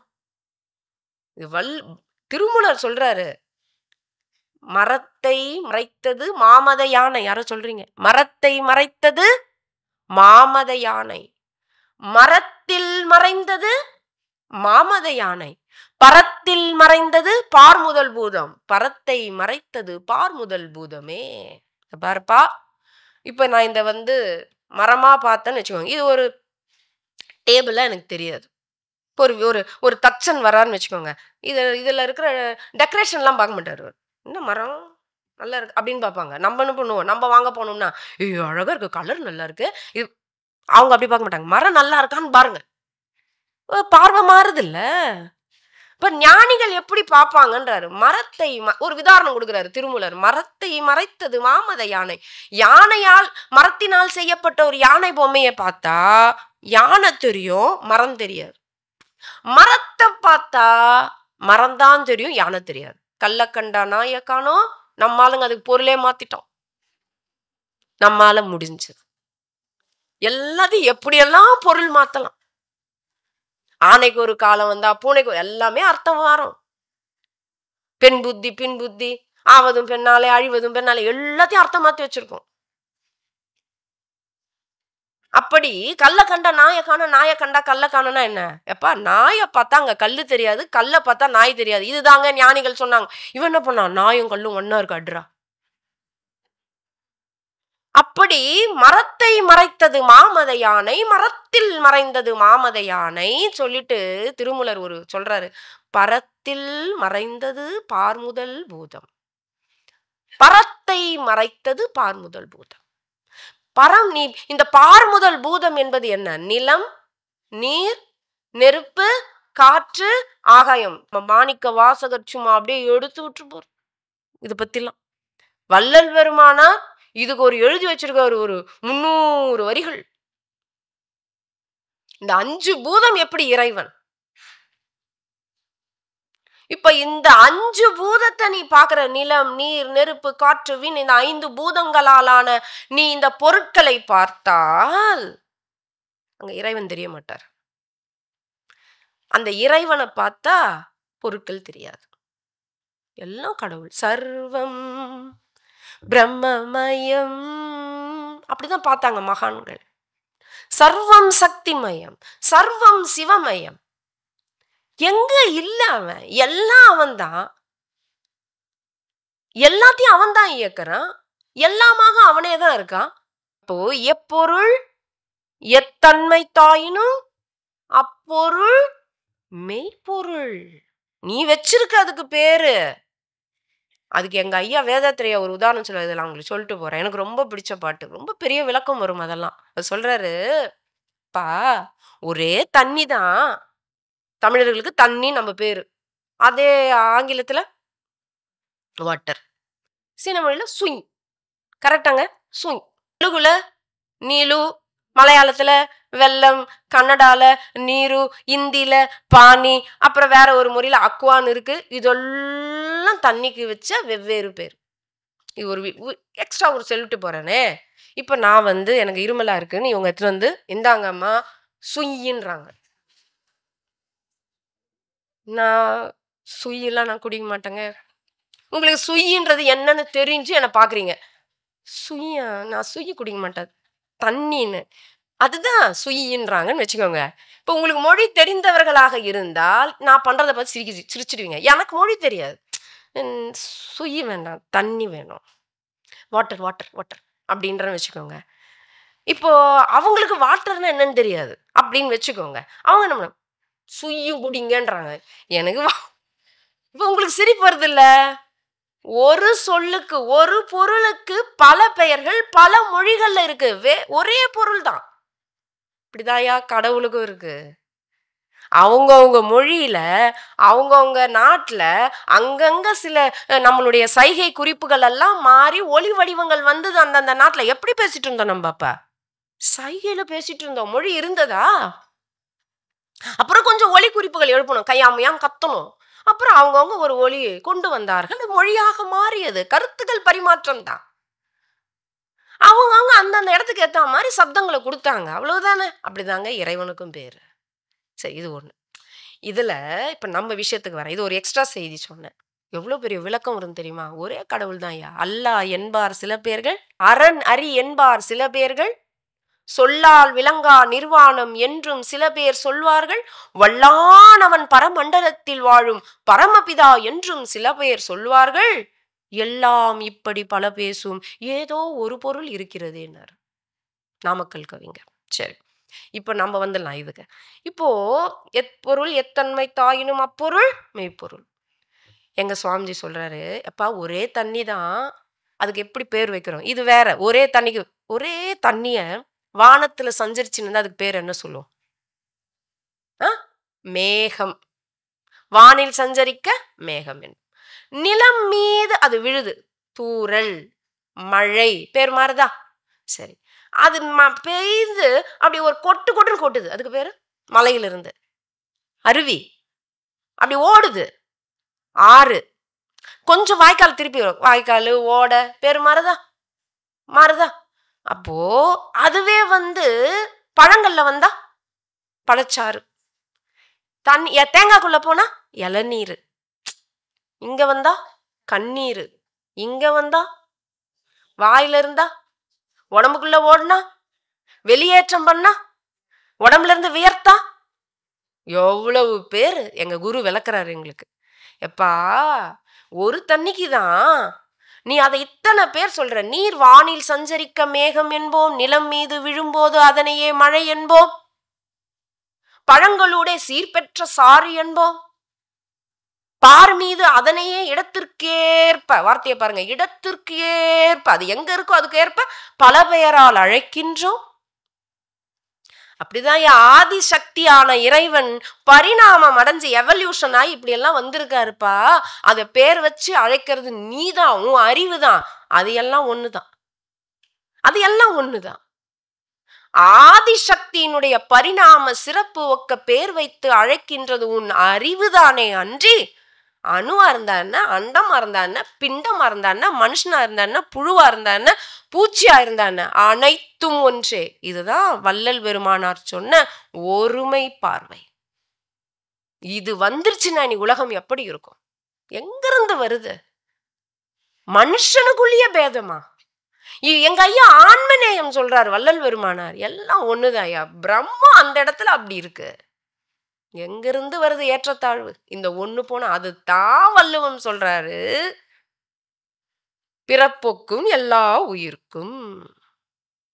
பிறப்பொக்கும் எல்லா உயிர்க்கும். எல்லா உயிரும் பிறப்பு ஒண்ணுதானையா? எல்லாம் இறைவனுடைய குழந்தைகள் தான். இறைவனுடைய பரிணாமம் தான். இறைவனே தான். அப்போ எப்பொருள் எத்தன்மை தாயினும் அப்பொருள் மெய்ப்பொருள் காண்பது அறிவு. அடுத்தது என்ன சொன்னோம்? பொருளல்லவற்றை பொருள் என்று உணரும். அடிக்க போறார் இப்பதான். பொருளல்லவற்றை பொருள் என்று உணரும் மருளானாம் மானா பிறப்புனர். எதெல்லாம் பொருள் இல்லையோ அதையெல்லாம் இதுங்க பொருள்னு நினைச்சிட்டு இருக்கு பாரு. இதுங்கெல்லாம் உருப்படாது. வள்ளுவன் சொன்னதை நான் சொல்றேன். இதுங்கெல்லாம் உருப்படாது. மீண்டும் மீண்டும் மீண்டும் மீண்டும் மருள்ல போய் மாட்டி மாட்டி பிறப்பு எடுத்துக்கிட்டே இருக்க போதுங்கன்றார். பிறவி சங்கிலியில போய் மாட்ட போதுங்க இதுங்க. எவன் ஒருவன் எப்பொருள் எத்தன்மை தாயினும் அப்பொருள் மெய்ப்பொருள். இதெல்லாம் கடவுள் கடவுள் கடவுள். இதுதான் நிறைவாக எங்க ஐயா சொல்வார். அகவடிவம் அனக வடிவம்னுவார்.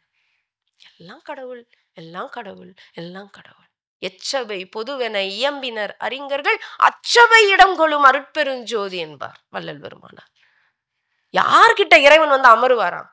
சபை எனது உளமென தான் அமர்ந்தெனக்கே அபயம் அளித்ததோர் அருட்பெருஞ்சோதி என்பார். ஏன்? நீதான் எல்லா இடத்துலயும் நான் இருக்கேன்னு பார்த்தா என்னை எங்கேயோ தனியா வச்சு பாக்குறாங்கப்பா. என்னை எவ்வளவு சிறுமைப்படுத்துறார்கள். நான் எங்க இல்லை, யாருக்குள்ள இல்லை, எதுல இல்லை. இத கிருஷ்ணனே அர்ஜுனன் கிட்ட போய் சொல்றாரு கீதையில. எல்லா பொருட்களிலும் எல்லா உயிர்களிலும் என்னை காண்பவன் எவனோ, என்னுள் எல்லா உயிர்களையும் எல்லா பொருட்களையும் காண்பவன் எவனோ, அர்ஜுனா அவனை விட்டு நான் நீங்குவதும் இல்லை, என்னை விட்டு அவன் நீங்குவதும் இல்லை. அத்தியாயம் 6 ஸ்லோகம் 30. அவ்வளோ அருமையான ஸ்லோகம். இது ஏன் இன்னும் பரவல? எல்லா பொருளுக்குள்ளும் சர்வ வியாபியாக அந்தர்யாமியாக நானே இருக்கிறேன்றாரு. பொருள் நீ பார்க்காதடா, எல்லாத்துக்குள்ளேயும் நான் தான் இருக்கேன். அதைத்தான் வள்ளுவர் சொல்றாரு. பொருள் அல்லவற்றை நீ இது இப்போ ஒரு விஷயம் குரு கிட்ட போய் சிஷ்யன் கேட்கிறான், குருவே நீங்க எப்போ பாரு எல்லாம் பொய் எல்லாம், ஏன்னா அதுதான் ஆதிசங்கரனுடைய மாயா தத்துவம். ஆதிசங்கர் அதான் சொல்றாரு, இதெல்லாம் மாயா. பிரம்மம் சத்தியம். யாராவது சொல்லி முடியுங்களா? பிரம்மம் சத்தியம். ஆதிசங்கர் 2 வார்த்தையில முடிச்சார். பிரம்மம் சத்தியம், ஜகத் மித்யை. பிரம்மம் மட்டும்தான் சத்தியம். இந்த ஜகத்து மித்தியை என்றால் மாயா, பொய். இது பொய்யின்ட்டார். அப்போ வள்ளுவர் பாரதிலாம் கேட்டாரு, என்னடா நிற்பதுவே நடப்பதுவே பரப்பதுவே. அததான் பாரதி கேட்டாரு ஆதிசங்கரர். நீங்கள் எல்லாம் சொப்பனம் தானோ, வெறும் தோற்றம் மயக்கங்களோ, கற்பதுவே கேட்பதுவே கருதுவதே, நீங்கள் எல்லாம் அற்ப மாயைகளோ, உம்முள்ளாழ்ந்த பொருள் இல்லையோ. அது வேற ஒரு தத்துவம். பாரதி எந்த நிலையிலிருந்து எழுதினார் என்பது வாய்ப்பு இருக்கும்போது பார்க்கலாம். ஆனால் ஆதிசங்கரர் என்ன சொல்றாரு? பிரம்மம் மட்டும்தான் சத்தியம். அதான் அத்வைத தத்துவம். அவர் மட்டும்தான் இருக்காரு, மற்ற எல்லாம் பொய். இது பொய்யா? இருக்குதே, நான் இருக்கேன் நீ. அதுதான் பாரதி கேட்டார். வானகமே இளவையிலே மரச்சரிவே, நீங்கள் எல்லாம் காணலின் நீரோ, வெறும் காட்சி பிழைதானோ, காண்பதெல்லாம் மறையும் என்றால் மறைந்ததெல்லாம் காணும் என்றோ, நானும் பொய்தானோ, இந்த ஞானமும் பொய்தானோ. இதை ஒரு ஏட்டுல எடுத்து போடுவாங்களா? சோலையில் உள்ள மரங்கள் எல்லாம் பொய்யா, நீ சாப்பிடுறது பொய்யா, உங்க அம்மா பொய்யா அப்படின்னு கேட்டாரு. இப்ப எப்ப அது மெய் என்றாகும்? இந்த உடம்பு பொய்யே, ஆனா இது நம்ம பேர் என்ன வச்சிருக்கோம்? இந்த உடம்பு பொய் தானே, மெய்யா? பொய்யே. எப்ப வேணாலும் அதுக்குள்ள இருக்கிறது ஒண்ணு வெளியே போயிட்டா பாடின்னுடுவாங்க இத. அதுக்கப்புறம் போனோம் பேரெல்லாம் நீக்கி பிணம் என்று பெயரிட்டுட்டாங்க. நம்மள மாதிரி நிலையாம தத்துவம் யாரும் பேசுனதில்ல. ஊரும் சதமல்ல, உற்றார் சதமல்ல, உற்ற பெற்ற பேரும் சதமல்ல, பெண்டீர் சதமல்ல, பிள்ளைகளும் சீரும் சதமல்ல, செல்வம் சதமல்ல, இந்த தேசத்தில் யாரும் சதமல்ல, கட்சி ஏகம்பனே நின் தாள் சதம் ஒன்றே சதம்னாரு. யாரு? பட்டினத்தடிகள். எதுவும் சதமல்ல, எல்லாம் போய். இளமையும் நில்லா, யாக்கையும் நில்லா, வளவிய வான் பெரும் செல்வமும் நில்லா, எதுவும் நில்லா. செல்வம் ஏன் பேருன்னு சொல்லுவாங்க? செல்வோம் செல்வோம் என்பதால் அது செல்வம். வள்ளுவர் சொல்றார், கூத்தாட்டவை குழாத்தற்ற. இப்ப ஒரு குழாம் வந்திருக்கு, கலைஞ்சு போறாம செல்வமும் கலைஞ்சு போயிடும். ஒரு குழாம் வந்திருக்கு, இப்ப எல்லாரும் 9:30 10 மணிக்குள்ள எல்லாம் அவங்க வீட்டுக்கு போய் அந்த ஹால் மட்டும் காலியா இருக்கும். அப்படிதான்டா செல்வோன்றாரு வள்ளுவர். அப்ப இது நிஜம் இல்ல. அப்ப இது ஏன் இந்த மெய், இந்த பொய்யாக இருக்கிற இதுக்கு ஏன் மெய்ன்னு சொல்றாங்க? நான் சொல்றேன், இதை அப்படியே புடிச்சுக்கோங்க. இதுக்குள்ள மெய்யாகிய இறைவன் இருக்கிறதுனால தாங்க இதுக்கு மரியாதை. இப்ப நான் இங்க தண்ணி தான் எடுத்து வந்து கொடுப்பாங்க. அந்த பிளாஸ்க் எடுங்கன்னு சொல்ல மாட்டேன். நான் என்னன்னு கேட்பேன், இது தண்ணி. தண்ணியா இது? நீங்க கேட்கலாம், தண்ணியா இது? பிளாஸ்க். இதுக்குள்ள தண்ணி இருக்கிறதுனால இருக்குது இல்லையா? அப்போ இது ஏன் மெய்ன்னு சொல்றோம்? அழியக்கூடிய இதை ஏன் மெய்ன்னு சொல்றோம்? மெய்யாகிய மெய்ப்பொருள் எனக்குள்ள இருக்கிறதுனால, இந்த உடம்புக்குள்ள இருக்கிறதுனால இதுக்கு பேர் மெய். ஆனா இது பொய். எப்படி தமிழர் பேர் வச்சார் பாத்தீங்களா? வேற எந்த மொழியும் இப்படிலாம் கிடையாது. இதுக்கு மெய். அப்போ அந்த சீடன் கேட்கிறார், குருவே எல்லாம் பொய் பொய் பொய்ன்னு எங்களுக்கு பாடம் நடத்துறீங்களே, அப்போ நான் எது மெய்ன்னு எப்ப நான் உணர்வேன்? என்ன ஆன்மீகத்தினுடைய ஒரு மிகப்பெரிய ஒரு குவாலிஃபிகேஷன் என்ன தெரியுங்களா? குவாலிஃபிகேஷன், நீங்க ஆன்மீகத்துக்குள்ள வரணும் அப்படின்னா யார் வருவாங்க தெரியுங்களா? இப்போ நாம டைட்டானிக் கப்பல்ல போயிட்டு இருக்கோம். சும்மா நம்ம அப்ப போனதை வச்சுக்கலாமே, பொழைச்சு கூட வந்துருங்களா? நம்ம அப்ப 2வது பிறவி எடுத்து கூட வந்திருக்கலாம்ல. இல்லைன்னா ஏன் இப்ப வருது நமக்கு? டைட்டானிக் கப்பல்ல பிரயாணம் பண்ணவங்களா நம்ம இருக்கலாம். செம கப்பல்ல எவ்வளவு சூப்பரா அது அவ்வளவு வடிவமைச்சு போச்சு. அதுக்கப்புறம் எதுக்கு ஒரு கட்டையை தேண்டாங்க எல்லாரும்? குய்யோம், எது டைட்டானிக் கப்பல் தானே உட்காந்துருக்க, என்ன இப்ப எல்லாம் ஏன் அப்படி கத்துனாங்க? ஐயோ அது மூழ்க போகுதுன்னு தெரிஞ்ச உடனே அவங்க ஒரு சின்ன சின்ன கட்டையும் படகையும் ஏன் தேண்டாங்க? அப்ப இது நிலை இல்ல, இன்னும் கொஞ்ச நேரத்துல இது மூழ்க போகுதுன்னு தெரிஞ்சாதான் வேறு ஒரு பொருளை நாடுவார்கள். இப்ப மகான்களும் ஞானிகளும் ஏன் மெய்ப்பொருளை தேடினாங்க? இது மெய்ப்பொருள்னு ஒண்ணு இருக்குன்னா அப்ப இது என்ன அர்த்தம்? பொய்ப்பொருள். இது பொய்ப்பொருள், அதுதான் உண்மை. அப்ப அவர்களுக்கு என்ன தெரியுது? நிலையாமை தெரியுது. இந்த உடம்பு நிஜமில்லை. இதெல்லாம் பண்ணது சித்தர் பெருமக்கள். அதுல பீக் யாருன்னு கேட்டீங்கன்னா பட்டினத்தடிகள். என்ன சொல்றாரு? ஒன்றென்றிரு, தெய்வம் உண்டென்றிரு. இதுதான் உனக்கு உபதேசம். உண்டென்றிரு, ஒன்றென்றிரு, தெய்வம் உண்டென்றிரு, சத்குரு பாதத்தை நம்பு, குடம் கவிழ் நீரோட்டம் என்றே இரு இந்த பொல்லா வாழ்வை. குடத்துல இருக்க தண்ணி அப்படி ஊத்திக்கிச்சுன்னா தப்ப தப்ப தப்ப தப்ப தப்பன்னு ஓடிடும். அவ்வளவுதான் வாழ்க்கை. பொம்மல் ஆட்டம் என்றே இரு இந்த பொல்லா உடலை.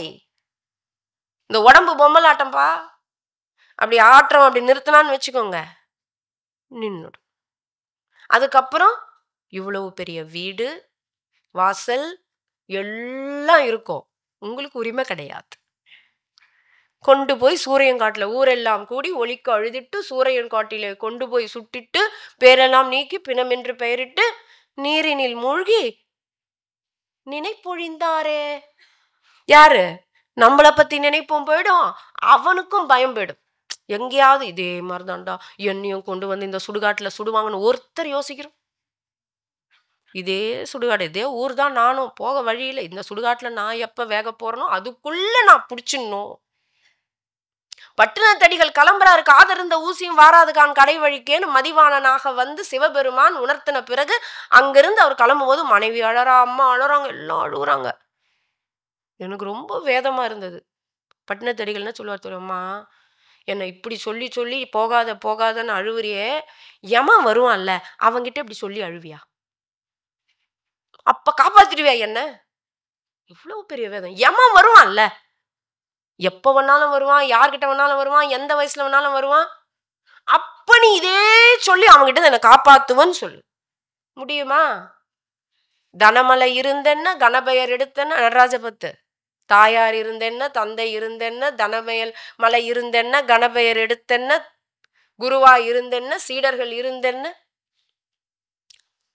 தன் பிறவி உறவு கோடி என்ன இருந்து என்னையா பிரயோஜனம்? யமன் ஓலை ஒன்றை கொண்டு வரும்போது இதையெல்லாம் தடுக்க உதவுமோ? இவையெல்லாம் சந்தை உறவு என்றுதான் உன்னிரு பாதம் பிடித்தேன், ஈசனே சிவகாமி நேசனே எனையேன்ற தில்லை வாழ் நடராஜனே. அப்படி பிடிச்சாரு. அப்ப எது எப்ப நமக்கு பொய்ன்னு தெரிஞ்சாதான் மெய்ய பிடிப்போம். இது பொய், ஐயோ இது என்னை காப்பாத்தாது, வைத்த நிதி பெண்டீர் திருவாசகம். மக்கள் குலம் கல்வி என்னும் பித்த உலகில் பிறப்போடு இறப்பென்னும் சித்த விகார கலக்கம் தெளிவித்த வித்தகத்தேவர்க்கே சென்றுதாய் கோத்தும்பினார் மாணிக்க வாசகர். 2 பேர் அமைச்சர்கள், 2 பேரு சைவத்துல, ஒருவர் சேக்கிழார், இன்னொருவர் மாணிக்க வாசகர். 2 பேருமே அந்த பதவியை திறந்துட்டார். இறைவன் ஆட்கொண்ட பிறகு 2 பேரும் எங்களுக்கு வேணாப்பா, வேணவே வேணான்னு ஒதுக்கி தள்ளினாங்க. அப்ப என்ன அவங்க பைத்தியக்காரர்களா? எதை பெருசா பிடிச்சிட்டாங்க. இப்ப இது ஒண்ணுமே இல்லை, இது ஒண்ணுமே இல்லை. வைத்த நிதி பெண்டீர் மக்கள் குலம் கல்வி என்னும் பித்த உலகில், பைத்தியக்கார உலகம், பித்த உலகில் பிறப்போடு இறப்பென்னும் சித்த விகார கலக்கம். என் சித்தம் விகாரம் ஆயிட்டுதான் இதெல்லாம் உண்மை உண்மை உண்மை நினைச்சிட்டு இருக்கு. சித்தம் விகாரப்பட்டு போயிருக்கு. சித்தம் தெளிந்தால் இது பொய்ன்னு தெரியும். அப்ப இது இப்ப மெய்ன்னு எப்ப தெரியும்? இப்ப சொல்றாரு இல்லையா, இது பொய்ன்னு எப்ப தெரியும்னா, நான் கடவுள்னு பார்க்கலன்னா இது பொய், கடவுள் தான் இது அப்படின்னு பார்த்தா இது மெய். இந்த உடம்பு மாதிரிதான் உதாரணம் சொன்னேன். ஆனா வள்ளுவர் என்ன சொல்றாரு, அப்ப அந்த குரு கிட்ட சீடன் கேட்கிறான், எப்ப எனக்கு இது மெய்யாக தெரியும்? கடவுள்னு எல்லாத்தையும் பாரு, அப்பதான் உனக்கு எல்லாம் மெய்யாக தெரியும். இது சரியாக கடத்தினான்னு தெரியாது, கடத்தப்பட்டதான்னு தெரியாது. ஏன்னா என்னுடைய வார்த்தைகளை தான் குற்றம் இருக்கணும், சரியா கடத்திருக்க மாட்டேன். நான் அவ்வளவு பெரிய விஷயம் இந்த குரு சொல்றாரு. அப்ப அதைத்தான் வள்ளுவன் வராரு, பொருள் அல்லவற்றை பொருள் அல்லவற்றை இது ஒரு சின்ன பொருளை நான் காட்டுறேன், அந்த மாதிரி எவ்வளவு பொருள் சேர்க்கணும் பொருள் சேர்க்கணும் பொருள் சேர்க்கணும். பொருள் என்று உணரும் இதுவாடா பொருள், அவன் அருளை பிடிங்க. பொருள் என்று உணரும், இடி உணர்ற வரைக்கும். சீடன் கேட்டான் இல்லையா, எப்ப எனக்கு மெய் தெரியும்? மருள் ஆனா மானா பிறப்பு, இது பொருள் அல்ல, இது பொய். அருளை பிடிக்கணும். அந்த அருள் இதுதான் நெஜம் என்று யார் ஒருவர் அதை கடந்த அந்த the monk who sold his Ferrari, Pattinathadigal, Bhadragiriyar, தீவினை விட்டு ஈட்டல் பொருள் அப்படியே பிடிச்சுக்கோங்க. அந்த அருளை பிடிங்க. நிலைத்த வாழ்க்கை வாழணும் அப்படின்னா அருளை பிடிப்பது ஒன்றுதான் வழி சொல்லி ஒரு கதையை சொல்லி நான் வேகமா முடிச்சிடுறேன். ஏன்னா இந்த குறள் எவ்வளவோ விளக்கம் இருக்கு, நேரம் இல்லை. ஒரு குறளே அப்படியே உள்ள போகுது. சரி, சீடன் இப்ப சொல்லக்கூடாது, அப்புறம் சீடன் ஆக போறாரு. ஒரு விறகு வெட்டி, ரொம்ப ஏழை. ஆசிரியர் நான் கடவுளை பிரார்த்திட்டு விண்ணப்பம் வச்சுட்டு வள்ளல் பெருமானாட்ட என் குருமார்கள்ட்ட விண்ணப்பம் வச்சுட்டு இந்த கதையை வைக்கிறேன். இந்த அருளுரையினுடைய அந்த பொருள் உங்களுக்குள்ள போயிட்டும். ஏன் இதை கொடுத்தார்கள் அந்த பொருள் அப்படியே உங்களுக்கு விளங்கட்டும் உங்களுக்குள்ள. அந்த விறகு வெட்டி ரொம்ப வயிற்று பழப்பு கஷ்டப்படுறவன். டெய்லி அன்னாடம் காய்ச்சி டெய்லி கிடைக்கிற மரங்களை போய் வெட்டிட்டு வந்து 3 வேளை சாப்பாடு. நிறைய புள்ள குட்டிங்க, அம்மா அப்பா, சொந்தக்காரங்க வேற வீட்டில், அக்கா தங்கச்சிங்கெல்லாம் வீட்டில் தான் இருக்காங்க. அவன் அந்த விறகு வெட்டி அவன் அந்த இத்தனை பேருக்கு சாப்பாடு போட்டு அவன் சாப்பிட்றதுக்குள்ள போதும் போதும் ஆகுது. ஒரு வேளை சாப்பாடு கஞ்சி குடிக்க முடியல. அப்படி ஒரு வறுமை ஆட்கொள்கிறது. அப்போ அவனை குரு ஆட்கொள்ற தருணம் வராரு. குரு பார்க்கலாம் என்ன பண்றாருன்ட்டு. அப்ப இவன் போய் விறகு வெட்டிட்டே இருக்கான். இவனுடைய வறுமையை பார்த்து குரு சொல்றாரு, என்ன இப்படி? ஆமாப்பா பெரியவரே, ஒன்றும் முடியல, சாப்பாடு கஷ்டம். அப்படியா? இங்கேயே நுனிப்புள்ளியே மேய்ஞ்சிட்டு இருக்கியா, கொஞ்சம் உள்ள போயேன். உள்ள போனா உள்ள போடா. போனா அங்க சந்தன காடு. அப்பெல்லாம் வெட்டினா கேட்க மாட்டாங்க. நீங்க எந்த மரம் எந்த இடம்னு கேட்டுறாதீங்க, அது எந்த நாடு கதை.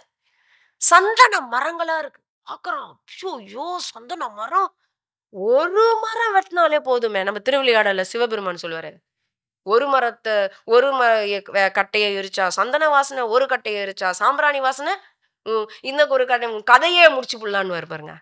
அந்த மாதிரி சந்தன மரத்தை வெட்டுறோம். நல்ல சாப்பாடு, நல்ல 3 வேளை நல்லா நடக்குது. கொஞ்சம் அந்த ஊர்லயே நல்லா வசதி ஆயிடுறான். ஒன்றும் இல்லை, ஒரு மரம் வெட்டினாலே போதுமே, நல்ல வசதி வருது. ஆசை விடுமா? இப்ப அவன் வறுமைக்கு தானே போறான்னா, 3 வேளை சாப்பாடு கிடைச்சா போதும்னா விடுவாங்களா? யாராவது விடுவாங்கம்மா? விட மாட்டோம், விட மாட்டோம். அதான பொருளே. பொருள் அப்படி படுத்துற பாடு. கையில் கொஞ்சம் காசு இருந்தால் அதற்கு நீ எஜமானன், கழுத்து வரைக்கும் காசு இருந்தால் அது உனக்கு எஜமான். இப்ப ஆசை விடல, உடனே குரு கிட்ட போறான். என்னப்பா நல்லா, என்ன குருவே, ஊர்ல ஒரு பெரிய ஆளா இருக்கிற, என்னை விட ஒரு பணக்காரன் இருக்கான், அவன் ரொம்ப பண்றான் என்ன. அப்படியாப்பா? ஆமா. இன்னும் கொஞ்சம் உள்ள போ. இன்னும் போ, உள்ள போ, உள்ள போ. போனா அங்க சுரங்கம் ஃபுல்லா வெண்கலம் கிடைக்குது அவனுக்கு. தோன்றான் வெண்கலம். ஐயோ, அதை எடுத்து வியாபாரம் பண்றான். இப்பெல்லாம் வெண்கலத்துக்கு நல்ல இது செப்பு, நான் சொல்றது செம்பு, செம்பு இரும்பு ஏதோ ஒன்று எடுத்துக்கோங்க, ஒரு உலோகம். இப்போ அந்த ஊர்ல ஒரு பணக்காரா இருந்தாரு, இப்போ ஒரு நகரத்து அதுல ஒரு ஒரு ஆள் ஆயிட்டார். வீடு வாசல் நகரத்தில் எல்லாம் ஆயிட்டார். குரு கிட்ட வரான், என்னப்பா இப்ப எப்படி எப்படி மகிழ்ச்சியா இருக்கியா, எப்படி வீடெல்லாம் எப்படி எப்படி? என்னப்போ குரு, இந்த ஒரு பெரிய பணக்காரன் இருக்கான், அவன் ரொம்ப வாழாட்டுறான் என்கிட்ட. அவன் வச்சிருக்க காரு, அவன் வச்சிருக்க மாதிரி வீடு, இதெல்லாம் எனக்கு வேணாமா அப்படின்னா நிறைவில்லை. நானும் நிறைவில்லை. எதுக்கு போராடிட்டு இருந்தவன் எப்படி வரான் பாருங்க. இப்படிதான் மனுஷன் நம்மளும் போராடிட்டு இருந்தோம் ஒரு காலத்துல, ஆதிவாசியா.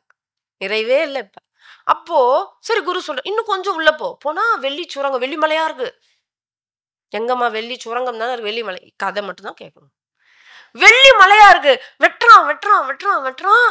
இப்போ அந்த நாட்டிலேயே பெரிய கொடி சொன்னாட்டு. எப்படி வந்தது? கேஸ் போடலையா, டாக்ஸ் கேட்கலையா, இப்படிலாம் கேட்டுறாதீங்க. ஒரு கதை. இப்போ பெரிய ஆள் ஆயிட்டான். இப்போ குரு கேட்குறாரு, என்ன நாட்டிலேயே நீ தான் இப்போ நம்பர் 1 பட்டியலில் ஃபர்ஸ்ட் இடத்துல வந்துட்டேன். என்ன உலகத்துல வரல, பட்டியல்ல நான் வரலையே. அப்படியா? சரி போ, இன்னும் கொஞ்சம் உள்ள போனா என்ன வரும்னு தெரியும். தங்கமலை வெட்டிட்டான். வெட்டி பெண் ஆயிட்டான்.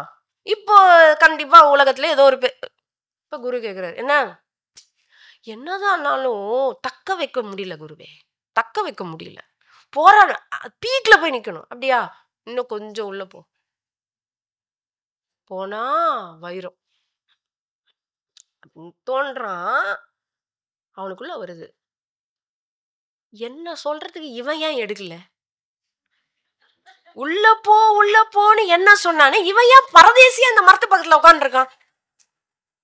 அப்ப இவங்கிட்ட என்ன இருக்கு, என்கிட்ட என்ன இல்ல, அவன் இருந்ததை வச்சுட்டு எப்படி மகிழ்ச்சியா இருக்கான்? அவனுக்கும் தானே தேவை. எனக்கு மட்டும் உள்ள போன்னு சொல்லி என்னை எடுக்க வச்சவன் பரதேசியாக்கணும். அப்ப அவங்கிட்ட என்ன பொருள் இருக்கு? வைரத்தை வென்றதெல்லாம் வந்துட்டான். எப்படி ஆட்கொள்றாரு பாருங்க. எந்த டைம் வரான். சரிப்பா, நீ எதுக்கு இப்படி உக்காண்டிருக்க? என்கிட்ட இதெல்லாம் மேலான ஒரு பொருள் இருக்கு. அதெல்லாம் எனக்கு உண்மையே கிடையாது. அது என்ன பொருள் அண்டனா? அருள். அவன் அருளை பெற்றுட்டேன் ஐயா. அருள் எங்க ஐயா சொல்றார், அருள் பெரில் துரும்பும் ஓர் ஐந்தொழில் புரியும் தெருள் இது எனவே எனக்கு செப்பிய சிவமே அருளுரின் எல்லாம் ஆகும் ஈது உண்மை அருள் பெற முயலுகவென்று அறைந்தமை சிவமே. ஐயா சொல்றாரு வள்ளல். அதனால்தான் அவர் என்ன போட்டாரு? அருட்பெருஞ்சோதி அருட்பெருஞ்சோதி தனிப்பெரும் கருணை அருட்பெருஞ்சோதி. இறைவனுக்கு அவர் எப்படி விளக்கம் கொடுத்தாரு? இறைவன் யார்? அருள். ஐயா சொல்லுவாரு, அருள் சிவ நெறிசார் அருட்பெரு நிலைவாழ் அருட்சிவ பதியாம் அருட்பெருஞ்சோதின்னு இறைவனுக்கு விளக்கம். அவன் அருளியா, அருள் நிறைந்த பெரிய ஜோதிமயமான இறைவனை நீ அடைவதற்கான ஒரே வழி நீ அருளாயிரு. அவன் அருளை பெறு. அருள் என்பது என்ன? அன்பு, பக்தி. பெரியவர்கள் நம்பால் வைக்கிற அன்பிற்கு பெயர் அருள். குரு அருள். குருன்னா என் மேல அன்பா இருக்காரு. நான் என்னை விட பெரியவர்கள் பால் வைக்கிற அன்பிற்கு பெயர் பக்தி. சமமா வச்சா அதுக்கு பேர் அன்பு. பெரியவங்க மேல வச்சா பக்தி, பெரியவர்கள் என்பால் வைத்தால் அருள், சமமா வச்சா அன்பு.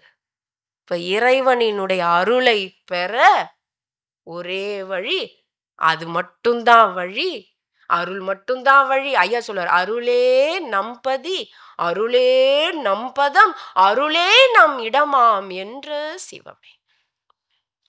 என்னை சேர்ற வழியும் அருள் தான். நான் யாரு? அருள் தான். நான் இருக்கிற இடம் அருள் தான். அருளே நம் இயல் அருளே நம் உரு அருளே நம் வடிவம். என் இயல்பு, என் உரு, என் வடிவம் சிவம். நான் அதாவது அருளாதான் இருக்கேன். அருளே நம் பதம் அருளே நம்பதி அருளே நம் இடம் அருளே எல்லாம் அருளே நம் நடு அருளே நம்முடி அருளே நம் அடி எல்லாம் நான் அருளாகவே இருக்கிறேன்னு சொல்லி அருள் பெற முயல்க. நீ அருளை புடிப்பா. அருள் பெறின் ஒரு துரும்பும் ஐந்தொழில் புரியும். அருளை பிடிச்சுக்கோ. எதையோ பிடிக்கிறியே, அருளை பிடி என்று வள்ளல் பெருமானார். அதுதான் ஜீவகாருண்யமே பேரின்ப வீட்டின் திறவுகோல். அறிவு நிலை தெளிந்தோருக்கு உயிரிறக்கமே கடவுள் வழிபாடு என்று இறைவனினுடைய அருளை பெறுவதற்கான ஒரே உபாயம். அவனை பிடிச்சுக்கோ, எல்லாமே மகிழ்ச்சியா மாறிடும். அதற்கு நீ அருளாக இரு. அருள்னா என்ன? அன்பாரு, தயவாரு. இறைவன் அருள்மயமானவனப்பா. அவன் அருளை பெற்றா அவனுக்கு எல்லாமே கிடைச்சிடும். இப்ப எப்படி அந்த உள்ள போகும்போது இவன் எதை பிடிச்சி வச்சதால இவ்வளவு சந்தோஷமா நம்மளுக்கு விட்டானேன்னு அந்த ஸ்பார்க் நமக்கு வரமாட்டேங்குது. இவ்வளவு பெரிய படினத்தடிகள் ஏன் ஓடினாரு? இந்த ஸ்பார்க் எந்த இடத்துல அந்த ஸ்பார்க் வரும்னு தெரியாது. அதுக்காக விடணும்னு சொல்லல. தீவினை விட்டு ஈட்டல் பொருள். ஒரு கட்டத்துல பரனை நினைந்து இம்மூன்றையும் விடுதலை வீடு பெறு. அதைத்தான் நம்மளுடைய ஆசிரம தர்மம். பிரம்மச்சரியம், கிரகஸ்தம், வானப்பிரஸ்தம், சந்நியாசம். 4 தர்மம் நமக்கு தான் இருக்கு. இல்லற கல்யாணம் ஆகிறதுக்கு முன்னாடி கரெக்டா பிரம்மச்சரியம் மேற்கொள். அதற்கு பிறகு நல்ல இளரத்தனாக இருக்கு கிரகஸ்தம். வானப்பிரஸ்தம் வீட்டுக்குள்ள இருந்துனே கடவுளை தேடு. வானப்பிரஸ்தம், சன்னியாசம் 3த்தையும் விட்டு ஓடி போயிட்டு சன்னியாசம். இப்ப கடவுளை நீ தேட வேண்டாமா? இதுக்குதானே இந்த பிறவியை முடிக்க தானே வந்திருக்க. இந்த உடல் எடுத்ததுக்கு ஒரு வேலை நீ செய்யணும், அவ்வளவுதான். அதுக்கப்புறம் இதுவே இருக்கக்கூடாது என்று சொல்லி இந்த அளவில் இந்த நேரத்தில் இதை சொல்ல முடிந்து எவ்வளவு கொடுக்க முடியுமோ இந்த அருளும் பொருளும் என்பது அதான் சொன்ன ஆழமான சிந்தனை. ஆனால் அதனுடைய பொருளை உங்களுக்கு ஏன் என்பதற்கான விளக்கம் உங்களை எப்படியாவது ஏதோ ஒரு கருத்து உங்களுக்குள் அது சேர்ந்திருக்கும் என்ற நம்பிக்கையோடு நிறைவு செய்கிறோம். வாழ்க வளமுடன். தொடர்ந்து அம்மா அவர்களின் பதிவுகளை பெற இந்த யூடியூப் சேனலை சப்ஸ்கிரைப் செய்யவும். மேலும் விவரங்களுக்கும் அம்மா அவர்களின் நேரடி மற்றும் இணைய வழி வகுப்புகளில் கலந்து கொள்ள தொலைபேசி எண்ணை தொடர்பு கொள்ளவும்.